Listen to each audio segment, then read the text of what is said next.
Არჩევნების თემა კვლავ ცხარე დისკუსიების საკითხია, თავდასხმის, კრიტიკის თუ პირდაპირ თქვათ ლანძღვის საბაბი, მოღალატე ისმის ხოლმე ასეთი შეფასება, როცა საუბრობთ ლელოსა და გახარიას გუნდზე ბოიკოტის მომხრეების მხრიდან.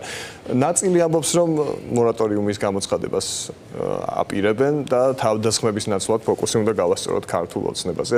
თქვენ როგორ წარმოგიდგენიათ პროცესების განვითარება, რა არის თქვენი ხედვა? კი, ფოკუსი აუცილებლად უნდა გავასწოროთ ქართულ ოცნებაზე და მე ვფიქრობ, რომ ფოკუსი გასწორებულია ქართულ ოცნებაზე. უბრალოდ სამწუხაროდ ლელოს ამ პოზიციამ რაღაცნაირი ახირების ფორმა მიიღო და რატო ვარქმევ ამას, ხო, რატო ვაშორებ ლელოს და გახარიას პოზიციას, იმიტომ რომ გახარიასგან ეს დიდი ხანია გვესმის. რაღაცა ამბობენ, რომ აი შევართ. ხო, თითქოს შეგუებულად ვიყავით თავიდან. ციან თავის მათი ნაბიჯი ასე. ლელოსთან დაკავშირებით სრულბუნდოვანი იყო, რას აპირებდნენ და საბოლოო ჯამში, როცა გადასაწყვეტი გახდა ეს ნაბიჯი და საბოლოო ჯამში უნდა გაწყვეტილიყო, სამწუხაროდ ჩვენ და სამწუხაროდ მიიღეს ის გადაწყვეტილება, რაც მიიღეს. რატომ ამბობ, რომ ეს ახირებასავით რაღაც ნაბიჯებს დაემსგავსა, იმიტომ რომ ნახეთ თქვენ აქ ახსენეთ სიტყვა ღალატი, არცით მე არ მიყვარს ამ სიტყვების გამოყენება, ეს ძალიან მძიმე თანაც უნდა მიამართო, რას გულისხმობ ღალატში, ხო, შეიძლება იყოს რაღაც ერთობის ღალატი და ეს უფრო ამსუბუქებს. ხო, მარტივი კონტექსტი რომ ახსენოთ, უბრალოდ მანამდე ზუსტად ერთი მესეჯ ბოქსი გქონდათ არჩევნების თემაზე, არავითარ შემთხვევაში არ მივიღებთ მონაწილეობას, ვიდრე პოლიტპატიმრები არიან ციხეშიო და უეცრად გითხრას, რომ არა მივდივართ. ახირება რატომ დავარქვი მე ამას პოლიტიკური ახირება, რომელიც ჩემი აზრით დგას არასწორ ახლა პოლიტიკურ თამაშის წესზე, რაც გულისხმობს პარტიული მიზნების წინდაყენებას ერთობის და საბოლოო გამარჯვების მიზნებთან შედარებით, ანუ გულისხმობ ივანიშვილის რუსული რეჟიმის საბოლოო ჩამოშლასთან შედარებით და რატომ არის ასე აუხსნი. როდესაც მიდის საუბარი ამაზე უნდა არსებობდეს მსჯელობა არგუმენტებზე დაყრდნობით, ხო? და მე ვფიქრობ, რომ ეს თუ კი ეს ასე მოხდებოდა, მაშინ არ იქნებოდა ლელოს მხრიდან პოზიციის შეცვლა პრობლემა.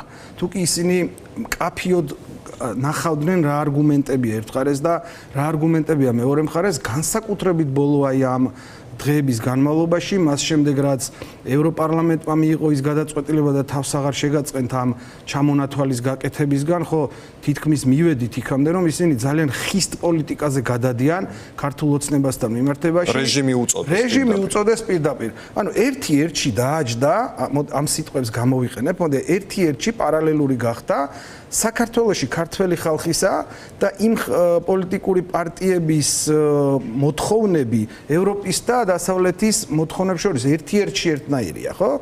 ის ვინც ვითხოვთ, რომ ეს არის ქართული ოცნება არის რუსული რეჟიმი. ეს არ არის პოლიტიკური პარტია ან ქართველი პოლიტიკოსი და ეს აღიარება, აი ეს დასავლეთისგან ეს აღიარება მოიტანა რამ, აი ამას გულისხმობ არგუმენტებს. მოდი პირუკუ წავყვეთ რა და დავბრუნდეთ მაგალითად 24 წლის ოქტომბრის არჩევნების შემდგომ პერიოდში. ჩვენ რომ შევსულიყავით პარლამენტში, ჩვენ რომ აგვეღო ფული, დაფინანსებას გულისხმობ ეს ფული ბიუჯეტი, ხელფასები, გვეთანამშრომლა კომისიასთან, რომელიც არ არის კონსტიტუციური, საპარლამენტო კომისიას გულისხმობ. რატომ მოხდებოდა ის, რაც ახლა ხდება დასავლეთში? რატომ გახდებოდა დასავლეთი ასეთი ხისტი?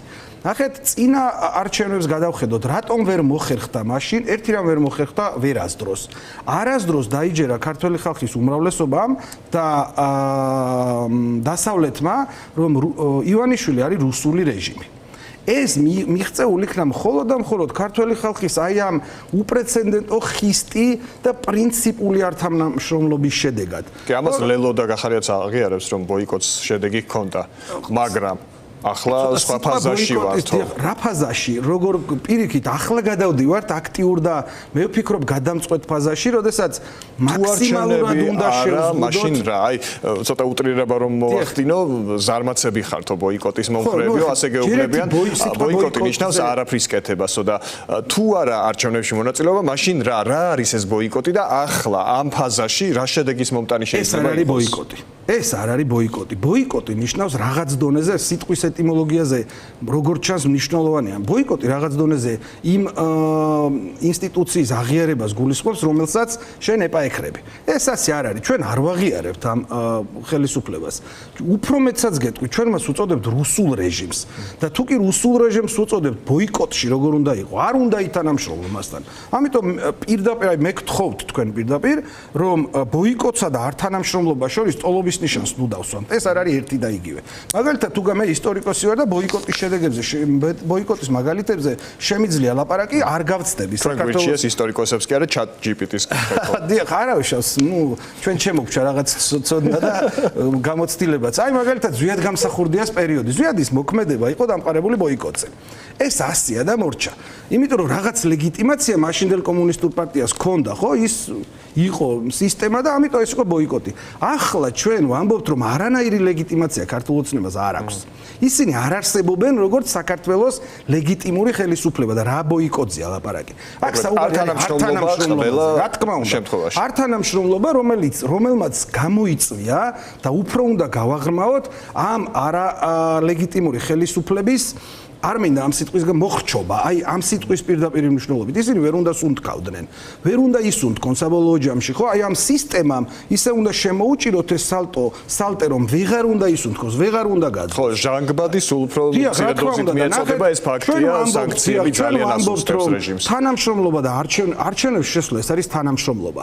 რატომ? იმიტომ რომ აი ნახეთ, ნორმალურ სიტუაციაში დემოკრატია როგორ მუშაობს. რას ქვია? სახელმწიფოს მართავს პოლიტიკური ისტაბლიშმენტი, რომელიც იყოფა პოზიციად და ოპოზიციად და ისინი თანამშრომლობენ. სხვათა შორის ბოიკოტი ამ თანამშრომლობის ნაწილით შეიძლება იყოს კონკრეტულ მომენტში. მაგალითად, დემოკრატიულ ქვეყნებში, რომელიღაც კონკრეტულ პერიოდში ბოიკოტი შეიძლება გამოუცხადოს ოპოზიციამ რაღაც კონკრეტულ ნაწილში მთავრობას. ცოტა ხნით გამოვიდეს პარლამენტიდან და მერე ისევ დაბრუნდეს რაღაც კანონთან დაკავშირებით. ამიტომ არ არის ეს ბოიკოტი, ეს არის არ თანამშრომლობა. ამას ვამბობთ ჩვენ, რომ თუ კი შენ არჩევნებში შეხვალ, ამით შენ ლეგიტიმაციას ანიჭებ მეტნაკლებად, იმიტომ რომ რისთვის არის საჭირო? აი თქვენ ამდენი ხანია კითხვებს ვამთ, ხო? ხარ ჟურნალისტი. ერთი არგუმენტი მითხარით თქვენ, რაც დაიჭირეთ იმ ადამიანების მხრიდან, რომლებიც ამბობენ, რომ უნდა შევიდეთ არჩევნებში და მერე განვაგრძოთ აი ამ თქვენს მიერ მოყვანილ არგუმენტის შემდეგ განვაგრძოთ კამათი. აი თქვენ იყავით დაუშვათ ის მხარე, მითხარით რომელიმე მყარი არგუმენტი, რომელიც მოისმინეთ, რომელიც ამბობს, რომ არჩევნებში შესვლით ეს რეჟიმი უფრო დასუსტდება, ვიდრე გაძლიერდება. აი ეს არგუმენტი მითხარით და განვაგრძოთ, არ არსებობს. თანავუგრძნობ იმ ადამიანებს, რომლებიც ამის თაობაზე ტელეეთერებში შედან და ბოდიში მართლა გულწრფელად ვამბობ, მე ახლა გავიცანი ეს ადამიანები. გიორგი სიუძე, რომ ჩემი პატივისცემა გიორგის ახლა შევხვდით, მართლა გულწრფელად ვამბობ, არ ჭირდება ამას ამდენი ლაპარაკი. ირავნულ დონეზე ეს ადამიანები ძალიან წვალობენ და ერთი ნორმალური არგუმენტი ვერ მოვისმინეთ, რას აკეთებს არჩევნებში შესვლა იძინა ივანიშვილის დამარცხებისთვის. გარდა იმისა, რომ ლეგიტიმაციას უქმნის მას. ხშირად კონტრშეკითხვით პასუხობთ და არჩევნებში არ მონაწილეობას რა შედეგი? არჩევნებში არ მონაწილეობამ და არ თანამშრომლობამ მიგვიყვანა იქამდე რა არგუმენტებიც ახლა ვთქვით ჩვენ. ეს არის თუნდაც დასავლეთი და თუნდაც საქართველო. ჩავხედოთ კვლევებს, სოციოლოგიურ კვლევებს ორს მათ შორის უკვე ივნისში და ივლისში ორი სოციოლოგიური კვლევა დაგვიგროვდა, ჩავხედოთ იმ კვლევებს და ვნახოთ, რას ემხრობა ხალხი, ხო, რას ემხრობა ხალხი და ვნახოთ ის, რას და როგორ აღიქვამს დასავლეთი აქ მიმდინარე პრობლემებს. პირდაპირ განაცხადეს, ეს ხო უპრეცედენტოა. ჩვენ ხო საერთაშორისო ურთიერთობების ენა რაღაც დონეზე ვიცით. ასე ხო რეალურად ყველა სიტუაციაზე დასავლეთი არ ლაპარაკობს. ეს არის უპრეცედენტო, სრულიად განუმეორებელი შემთხვევა, როდესაც პირდაპირ ამბობენ პარტნიორ ქვეყანაზე, იმიტომ რომ პარტნიორი ქვეყანა ვარ ჩვენ ეს ადარდებთ მათ. რატომ? იმიტომ რომ მათაც იციან ეს კვლევები. მათაც იციან რომ 86% საქართველოს მოქალაქეების დგას იქ, სადაც არის დასავლეთი, სადაც არის დემოკრატია. და მხოლოდ მცირე პროცენტია, რომელიც ბიძინა ივანიშვილს შეშინებული, მოსყიდული ან დაშინებული ყავს. დემოკრატიის არსი რაში მდგომარეობს თავისუფლებაში. დემოკრატიის შემთხვევაში ბიძინა ივანიშვილი უბრალოდ ვერ ისულდგმულებს. მისი ჟანგბადი არის არადემოკრატია და არათავისუფლება. ამიტომაც ცდილობს და თან ყველაზე მნიშვნელოვანი რა გახლავთ იცით? ამ ადამიანებმა არ მინდა ეხლა ზედმეტ წიგნიერებასკენ მოუწოდო, მაგრამ ნუ არ შეიძლება ჩვენთან არ ხდება ეს პირველ რიგში, რას გულისხმობ იცით? უნდა აღიარონ და უნდა ნახონ არგუმენტები, რას ნიშნავს რბილი ძალა. როგორ მოქმედებს რბილი ძალა? ეს არის კლასიკური გაგება რბილი ძალის, როდესაც ის თითქოს თამაშობს დემოკრატიულობანას, ვითომ ატარებს არჩევნებს და ამ დემოკრატიულობანას თამაშისთვის მას სწორედაც რომ ჭირდება ოპოზიცია.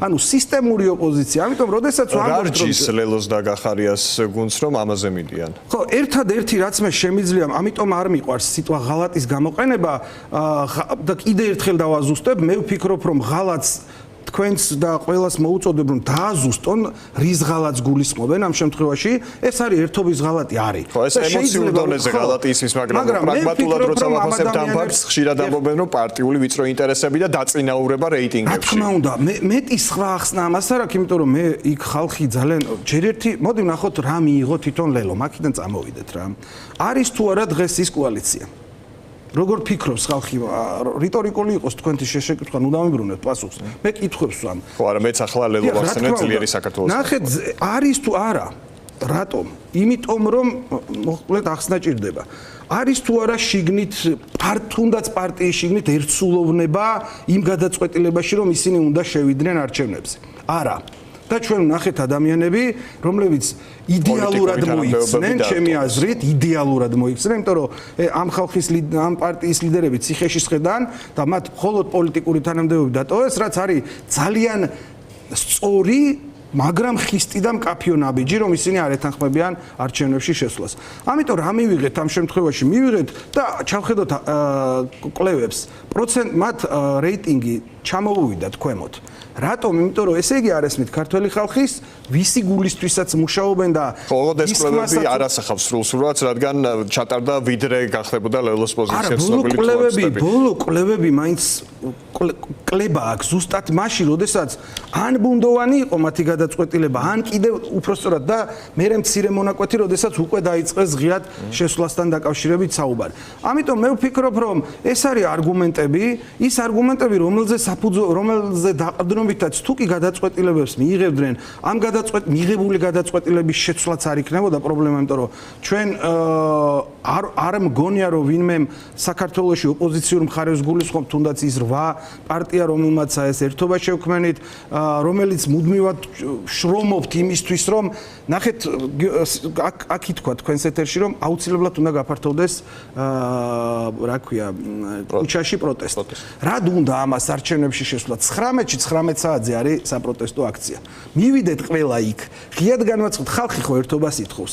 მოდი ვთქვათ, რომ ყველანი ვდგავართ იმ მხარეს, რომელ მხარეც ახრჩობს ამ სისტემას და რომელიც ხარიზა გიორგი სიორიძემ ახლა თქვა ეთერში რომ პროტესტი პარალელურ რეჟიმში პირიქით მხარდაჭერილია მათი მხრიდან ნახოთ ამ აქციაზე მივლენ თუ არა ლელოს მე ვფიქრობ რომ აი ეს გზა არის სწორი გზა არა მხოლოდ იმიტომ რომ მომავალში აი რაც აქამდე მოხდა იმ ხო ფაქტია რომ არ იცვლის ეს ორი პარტია პოზიციას მე დავსვია კითხვა ორივე პარტიის წარმომადგენელთან არის თუ არა რამე გარემოება რაც მათ პოზიციას შეაცვლევინებს ნუ ბუნდოვანია პასუხები მაგრამ პირადად თქვენი პოზიცია რა არის ახლა არჩევნების საკითხის გარდა გახარიას გუნდთან და მამუკა ხაზარაძისა და ბადრი ჯაფარიძის გუნდთან თანამშრომლობის გაგრძელება რა საკითხებზე წარმოგიდგენიათ რა სივრცე არსებობს ამისთვის რომ ეს ყველაფერი დაივიწყოთ და მოღალატის ზახილის გარეშე გააგრძელოთ რაღაცნაირად კომუნიკაცია იმიტომ რომ ერთიანობა რაღაც ფორმით თქვენს ამორჩეველს სჭირდება რომ დაინახოს დღესაც არსებობს რაღაც თემები რაზედაც თანხმდებით მაგალითად იგივე